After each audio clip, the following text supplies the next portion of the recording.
Okay, let me just preface this by saying Skyrim has really great quests. It does. I mean, the vast majority of them, they're really entertaining. My favorite, actually, is probably freeing Esbern from the Ratway. Oh, Esbern, you goofus! But there's a few out there that they do seem to bother the community a bit, so today I will be listing my top 5 most annoying quests in Skyrim. Let's get into it. Starting off with number 5, we have Discerning the Transmundane. I think it goes without saying that if you have to go explore a Dwemer ruin, you're not gonna have a good time. So, it starts with you talking to Septimus Cygnus, a sort of cute old man that he is, and he tells you that you have to go find an Elder Scroll. What? An Elder Scroll? Oh, this quest is off to a good start. Oh, but you have to go through Blackreach to get it. Sorry, Blackreach? I don't think I know what that... Oh no, it's a Falmer cave, and it's really big. Where am I supposed to go? Where's the exit to this place? What's touching my leg? So, okay, a few hours later, you find a way out, and you go through even more Dwemer ruins, and then your reward is, well, it's a big fat puzzle ball. I guess you have to open it. So you just mash the buttons, trying not to hit the one that you did last time. Again, few hours later pass, somehow it opens up, and inside is that Elder Scroll you've been looking for. Good for you, Septimus. Oh, he's gonna be so happy. And so you bring it back to him, you've got this flicker in your eye. I mean, how many people have brought him a freaking Elder Scroll before? So you give it to him, and he's like, yeah, this isn't actually going to open this big box next to me. What I really need is the blood of all the Mer races, so I'm going to need you to harvest all that blood, okay? Thanks. And then for some reason, collecting this blood, it really is difficult. Unless you go and kill all of your friends, you'll find yourself running into dungeons going, please be a dark elf, please be a dark elf, please be a son of a...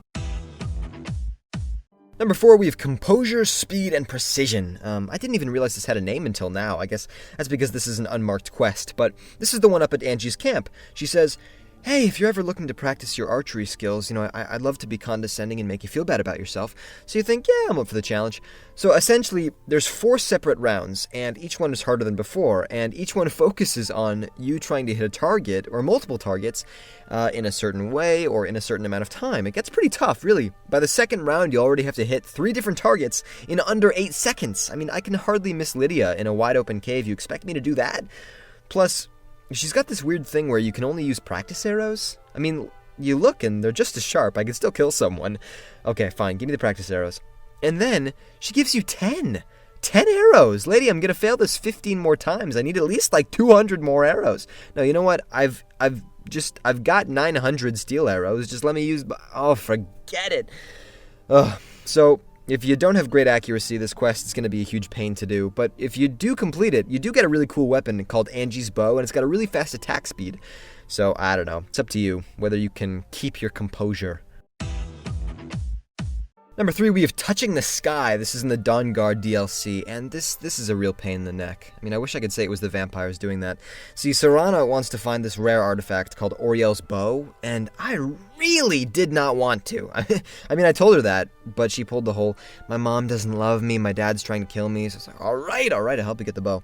So she takes me to this nasty cave, and we're not in there 60 seconds before I'm falling off of bridges into waterfalls. I can't breathe. I mean, I've got all this heavy armor on, there's spiders falling on top of us. I think I swallowed an egg sac. Oh, yeah, it was vile. Anyway, you keep going, and you meet up with Knight Paladin Gelibor. He's one of the last 2 snow elves still alive in all of Tamriel. It's pretty cool. I thought, oh wow, this quest is actually really picking up, isn't it? No, it's not. It's not picking up. No, it turns out now you have to fill a jug with water from 5 different way shrines. Why? I don't know. Something about a pilgrimage, but... And you guessed it, all of these way shrines are far away from each other. So if you're not fighting your way through even more Falmer, which is never fun, you're running around, well, this place, it's called the Forgotten Vale, trying to fill up your jug. And sure enough, yeah, the sights are really pretty, it looks nice, but there's nothing here. It's just a large space that you have to run through to, again, fill up this jug. What the hell is this jug? Number 2, we have No Stone Unturned. Depending on what system you play Skyrim, this could very well be the most annoying quest you will ever do. This requires you to find 24 unusual gems, and they're scattered all over Skyrim. And the thing is, you don't usually have a quest marker telling you where to go. You literally just have to find these by searching every nook and cranny of every cave, of every castle, of every house, of every city, of every barmaid's dresser. Maybe. I don't remember now. Because I'm on PC, I actually downloaded a mod that gives a quest marker for every gem, and this is just, it's a good way of looking at how spread out all of these gems are. This is how far you're gonna have to go, with no direction whatsoever, to get these things. I mean, it's crazy. Oh, but the reward has got to be insanely good for doing all of this, right? Well, I guess you end up fixing this really nice crown. Apparently it used to belong to the first queen of Morrowind, so it's a pretty big deal. You give it to the Thieves Guild, and then in return they give you a passive ability called Prowler's Profit. This increases your chances of finding gems in containers. Like, you know, the gems that you can't sell to anyone because they don't have enough gold. I mean, I nearly ran Bellathor out of business so he could buy 1 diamond from me. I've got 14! I don't need the ability. Just let me keep the crown and we can call it a day. And number 1, we have a return to your roots. And guess what? We're going back to Blackreach, but this time you can't just run through. You have to search the majority of this entire place. In the little ponds, underneath the rocks, and the mushrooms and the fungi. What's touching my leg? I hate this place. Sorry.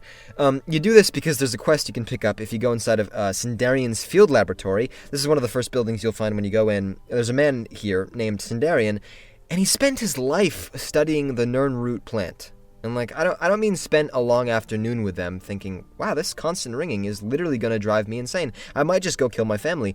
No, what I mean is he spent his life studying these things. Anyway, for some reason, you take it upon yourself to continue his research, and this means collecting a total of 30 Crimson Nirnroot. 30 of them! I thought 10 bear pelts was bad. And it's not like they're easy to see in this place of like wacky colors. The only real hint you have is that horrible ringing. Oh, here we go. Here's one. And if you actually do all of this, you can then take them to Avrusa Serethi near Riften, and she's going to give you another ability, yay, called Sindarian's Serendipity. And this gives you a 25% chance of mixing 2 potions instead of 1. Wow, I didn't even know people still make their own potions. Again, I'd rather just keep whatever it is I've collected. All of these screaming plants. Maybe I can build a torture chamber or something. And there you have it, my top 5 most annoying quests in Skyrim. If you enjoyed the video, please like, comment, and subscribe. And down below, please tell me, what would you say is your least favorite quest? Alright, thank you very much for watching. And I don't suppose I could pay you to do something for me. I don't even know where to get fire salts. Help me.